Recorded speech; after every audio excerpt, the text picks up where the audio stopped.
From season 4 का episode 10 आ चुका और इसी के साथ-साथ फ्रॉम सीज़न 4 एंड भी हो चुका है। इसका जो फ़िनाले था वो काफ़ी बढ़िया था मेरे ख़्याल से। इसके अंदर कुछ मोमेंट्स थे जो कि काफ़ी एक्साइटिंग थे और कुछ इमोशनल मोमेंट्स भी थे, तो सबके बारे में बात करेंगे एक-एक करके। तो यहाँ पे शुरुआत एपिसोड की जेड और टबिथा के साथ ही होती है, जो कि उस टनल के अंदर फँसे होते हैं। वहाँ से निकलने वाले होता है जेड और टबिथा को बॉयड निकालने के लिए वो सीढ़ियाँ से भेजता है। पर लेकिन उसको सोफिया ने पहले से थोड़ा-सा काट दिया था, तो वो नहीं निकल पाते। पर जब वो बॉटल ट्री उखड़ा तो उसके साथ 2 चीज़ें होती हैं। पहली चीज़ तो उस पूरी जगह पे अर्थक्वेक आता है, मतलब पूरे टाउन में एक बहुत बड़ा अर्थक्वेक आता है और इसी के साथ-साथ जो पूरा टाउन होता है वो दिन चल रहा होता है पर लेकिन एकदम से रात हो जाती है। मतलब बिल्कुल बादल वगैरह आ जाते हैं, क्योंकि बहुत बड़ी चीज़ हुई तो अर्थक्वेक की मदद से वो जेड और टबिथा बच जाते हैं मॉन्स्टर से, कहीं न कहीं वो किसी दूसरी जगह चले जाते हैं उस टनल के अंदर ही। पर लेकिन जो रात होती है उससे टाउन के लोगों पर काफ़ी ज़्यादा परेशानी आती है।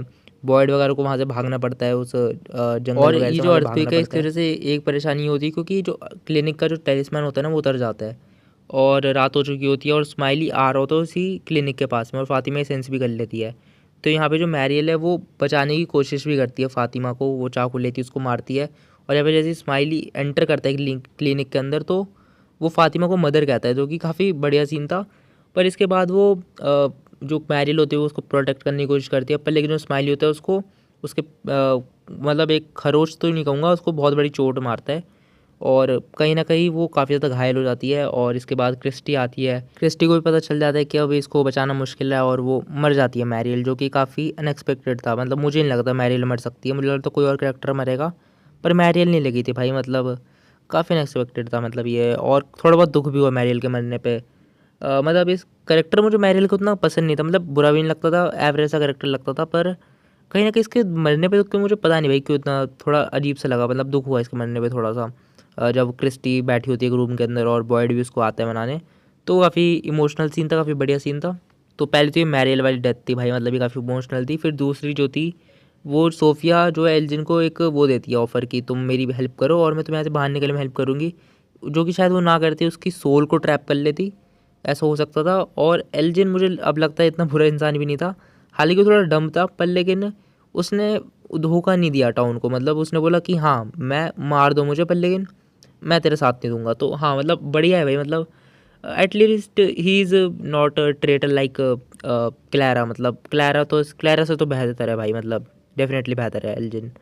तो हाँ, इतना मतलब एल्जिन के मरने पे मुझे थोड़ा-सा दुःख तो हुआ भाई, मतलब इतना बुरा कैरेक्टर भी नहीं था। और जो एल्जिन का कैरेक्टर आर्क है वो भी ख़त्म हो चुका है, क्योंकि तुम देखोगे तो उसका मोटिव यही था कि उसको फ़ातिमा के बच्चे को जन्म दिलवाना है, जो कि उसने दिलवा दिया। तो मेरे ख़्याल से अब उसको कोई और काम बचा नहीं था, तो इस वजह से उसको मारना सेंस भी बनाता है। पर लेकिन जहाँ तक मुझे लगता है कि अगले सीज़न में हमें एल्जिन देखने को मिल सकता है, क्योंकि सोफिया एल्जिन का रूप बदल के टाउन में घूमेगी, क्योंकि वो बोलती है कि वो मरे हुए लोगों का रूप ले सकती है और उसको एल्जिन की हेल्प भी चाहिए थी, जो एल्जिन ने नहीं करी। पर लेकिन मेरे ख्याल से सोफिया उसका रूप लेके वो काम करेगी, तो ऐसा हो सकता है। तो हाँ, यही 2 डेथ्स हुई इस एपिसोड में, और जो कि मुझे लगा नहीं था कि मैं इन दोनों कैरेक्टर के लिए इतना कहूँगा कि मतलब एल्जिन और मैरियल के लिए। हाँ, मतलब मुझे कैरेक्टर उतने पसंद नहीं थे, पर मतलब सही थे, मतलब वो तो बुरे भी नहीं थे, मतलब हाँ ठीक ही थे कैरेक्टर थे। यहाँ पे जो एक और चीज़ हुई इस पूरे बॉटल ट्री को उखाड़ने के बाद की, ये जो लाइटनिंग है वो पूरी रेड सी हो गई, मतलब रेड लाइटनिंग हो गई पूरी, मतलब फ्रॉम टाउन में कुछ तो होने लगा एकदम से। तो मेरे ख्याल से ये कोई इन्होंने एंटिटी को, उस बॉटल ट्री ने किसी चीज़ को कैद कर रखा था जिसको इन्होंने आज़ाद कर दिया है। अब वो मेरे ख्याल से बुरी चीज़ हो सकती है, पर लेकिन हो सकता है कुछ ना कुछ तो इन्होंने आज़ाद करा है या कुछ ना कुछ तो करा है उस बॉटल ट्री को काटने के बाद। और यहाँ पे जो टेबिथा और जेड होते हैं वो अभी भी टनल्स में ही होते हैं, उनके पीछे मॉन्स्टर्स आ रहे होते हैं, पर लेकिन अर्थक्वेक की वजह से उस मॉन्स्टर के ऊपर एक पत्थर गिर जाता है, जो कि मेरे ख्याल से यहाँ की अच्छी एंटिटी ने करा है जेड और टेबिथा को बचाने के लिए, पर वहाँ पे ट्रैप भी हो जाता है। फिर जेड और टेबिथा अपने उस सिग्नल भेजते उस डिवाइस से, जो कि बॉयड को मिलता है। बॉयड फिर उनको बचाने जाते हैं एलिस और फातिमा के साथ में। और यहाँ पे मैं कहूँगा पूरे सीज़न की सबसे बेस्ट चीज़ हुई, क्योंकि यहाँ पे उन मॉन्स्टर्स को रोकना के लिए कोई इंसान चाहिए था ताकि ये सब लोग वहाँ से बाहर निकल सकें। पर यहाँ पे जो फातिमा है वो बोलती है कि वो उनको रोकेगी, और भाई जैसे ही वो उनको रोकने जाती है वो खुद ही मॉन्स्टर्स में कन्वर्ट हो जाती है और उनको रोकती है भाई। मतलब ये जो सीन था वो फातिमा का मॉन्स्टर में कंट्रोल होने वाला, मतलब बेस्ट सीन था भाई पूरे एपिसोड का। मतलब कि हमें कहीं न कहीं पता चल गया था कि फातिमा मॉन्स्टर बनने वाली है, ऐसे कुछ हिंट्स भी मिल रहे थे और कहीं न कहीं लीक भी हो चुका था हल्का सा। पर जो पूरा सीन देखने में अलग ही मज़ा है भाई, मतलब फातिमा भाई पता नहीं, मेरे ख्याल वैसे तो अच्छी मॉन्स्टर है जो लोगों को प्रोटेक्ट कर रही है, पर वो बोलती है कि मुझे याद रखना कि मैं कौन हूँ। तो उसकी इस बातों से ये मतलब निकलता है कि वो मॉन्स्टर बन के भूल जाएगी कि उसको अपनी ह्यूमैनिटी को, वो कैसी थी, वो फातिमा थी, मतलब ये सब भूल जाएगी वो। जब भी वो लोगों से बोलती है मुझे याद रखना। यहाँ पे एक और सीन होता है जहाँ पे जो डॉना होती है वो जूली और ईथन को कंसोल कर रही होती है और वो एक जगह पे बैठे होते हैं, पर लेकिन एकदम से वो सारी दरवाजे और जो भी खिड़की वगैरह होती है एकदम से हिलने लगती है, तेज़ तेज़ चीज़ें फेंकने लगता है कोई, जो कि हमें शायद इस सीज़न के एपिसोड 2 में दिखा था।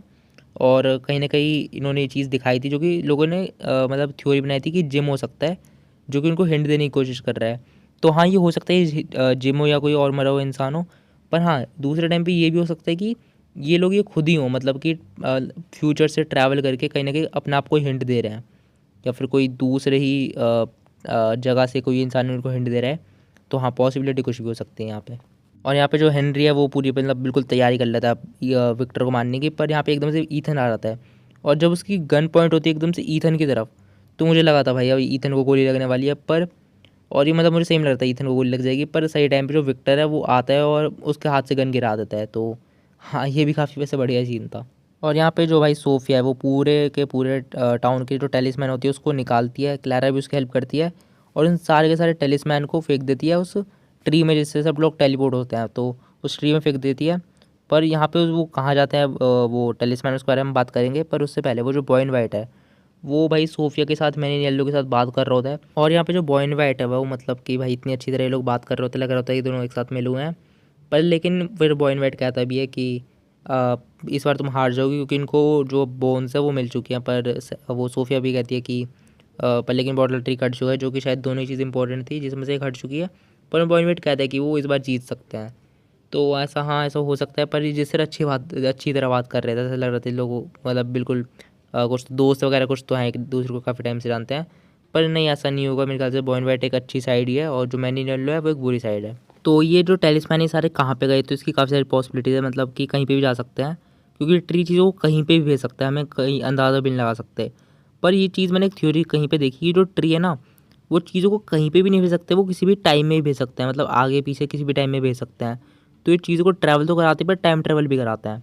तो हाँ, अगर ये चीज़ों को टाइम ट्रैवल कराते हैं तो फिर जो सारे जो टेलिस्मैन है वो उस जगह उस टाइम में गए होंगे और उस जगह जहाँ पे बॉयड को ये पहली बार मिले थे और बॉयड ने इस टेलिस्मैन को ढूंढा और इस पूरे टाउन को ये पूरे टाउन में टेलिस्मैन लगाए और इसी तरह ये लूप बन गया, मतलब बूट स्ट्रैप पैराडॉक्स। और ये लूप इसी तरह चलता रहेगा, मतलब हर बार सोफिया वो टेलिस्मैन फेंकेगी, बॉयड को वो टेलिस्मैन मिलेंगे और वो पूरे टाउन में लगाएगा और फिर दोबारा सोफिया उस टेलिस्मैन को निकालेगी और फिर दोबारा उसमें डालेगी और बॉयड को फिर वो दोबारा मिलेंगे, तो ये पूरा लूप बन गया।